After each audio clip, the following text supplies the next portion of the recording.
My family, which firmly embraced the communist motto of religion is opium for the people, was firmly against religious celebrations of all kinds. So when it came to Nowruz, the first and foremost disclaimer was shared is that this holiday is not a religious holiday. At least that's the story we're told to allow ourselves to celebrate it. As it turns out, while Nowruz today is a secular holiday for most people who celebrate it, it does have religious origins. It originated from the Zoroastrian tradition, and if you're not familiar with Zoroastrians, here's a crash course. There was a good guy, Ahura Mazda, so you have Mazda like the car, and a bad guy.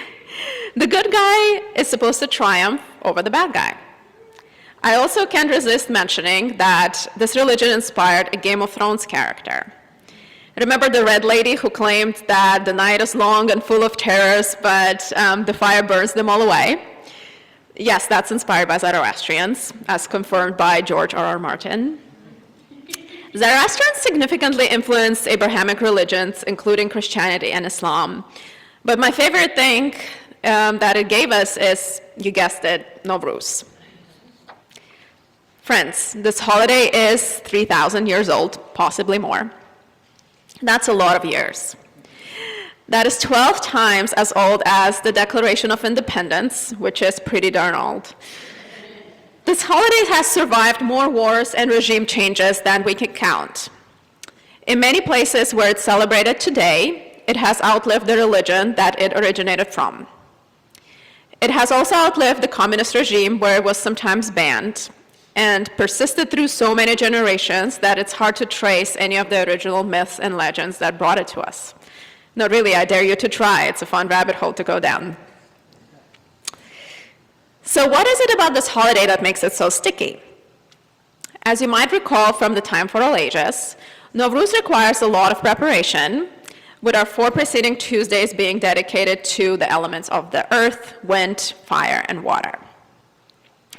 My family did not follow these traditions closely, although I do recall that I followed one of the legends, suggesting that on Earth Tuesday, you might see your husband in the mirror if you approach it with a candle. I saw nothing, so perhaps that legend is true indeed because I am not married. My failed husband summoning seance aside, my family did not follow Tuesday traditions very much or really at all. The closest thing I've known to jumping over the fire is watching other people do it and listening to my grandparents complain about the vandalism of burning all of the wooden benches in the parks back in the 90s. The 90s were a decade where I grew up, and while it was a generally prosperous time in the US, back home it was the opposite of prosperous.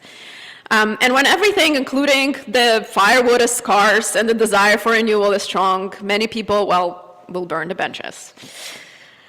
That was not the only thing that my grandparents complained about. There was also a tradition of leaving hats on the doorsteps of neighbors with the expectation that they would be filled with treats, like we're doing today. My grandparents did not mind the first couple of knocks, but by the 3rd or 4th time, they would get frustrated by the dinner interruptions and insist that the kids are getting greedy. They would not like Halloween. Despite the unorthodox following of traditions, we did celebrate this holiday non-religiously. My mother sprouted the seeds every March, growing a luscious patch of grass or two, and tying a red ribbon around it, similar to the ones you see in the sanctuary today. Do not touch, it's for decoration, she would firmly instruct me. She would also put out a tray with 7 types of nuts or dried fruit that my dad and uncles would munch on while watching soccer on TV. Occasionally, their team would miss a goal and pistachio shells would fly all over the couch. My mother would complain that half of the nuts are gone and Nowruz is still a week away, but replace all the nuts and fruits in an hour as if nothing happened. You have to keep everything perfect is a notion that unites many holidays. The most significant part of the celebration was the food preparation. Nowruz involves a lot of baking, the most significant, memorable, tasty of which is pakhlava, or baklava, as it is more commonly known in the US.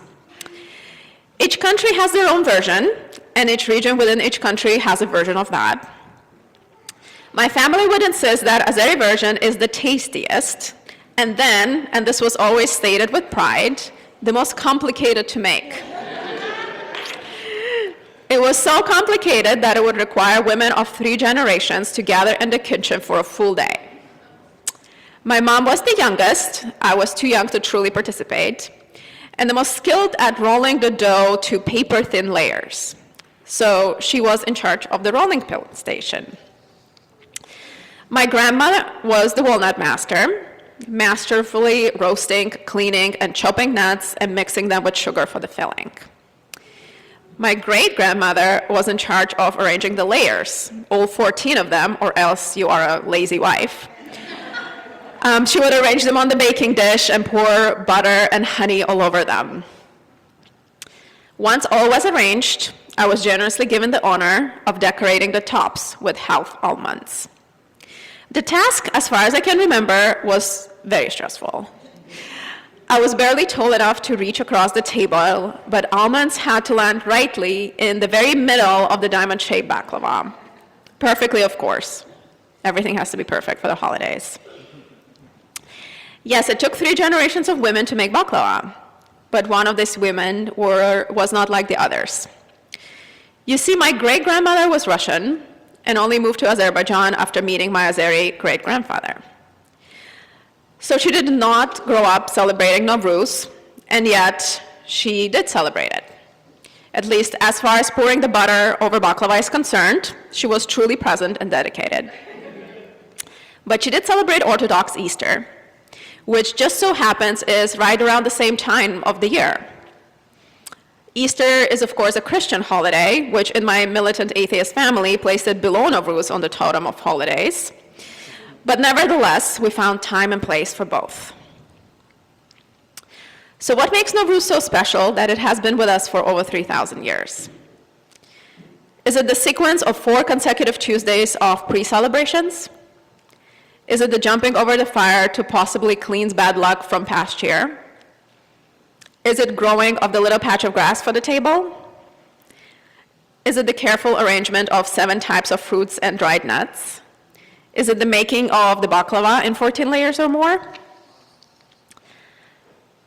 After all the Tuesdays are complete, and all of the baklava is made, and the grass is grown and placed on the table with a red bow, and the nuts and fruits are arranged and replenished after your dad and uncle ate half of them way too soon, Nowruz culminates with a family dinner. Like many families, mine got together and had a traditional pilaf dish. There was bonding, there was yelling, there were discussions of politics I was too young to understand. As an introvert, my favorite part was to get away from all that. I would sneak out to my grandmother's kitchen and see the window cracked open. And for the first time in many months, I'd feel the air that was as warm as it was chilling. And it felt like something new is coming. That spring is here. Nowruz, the new year.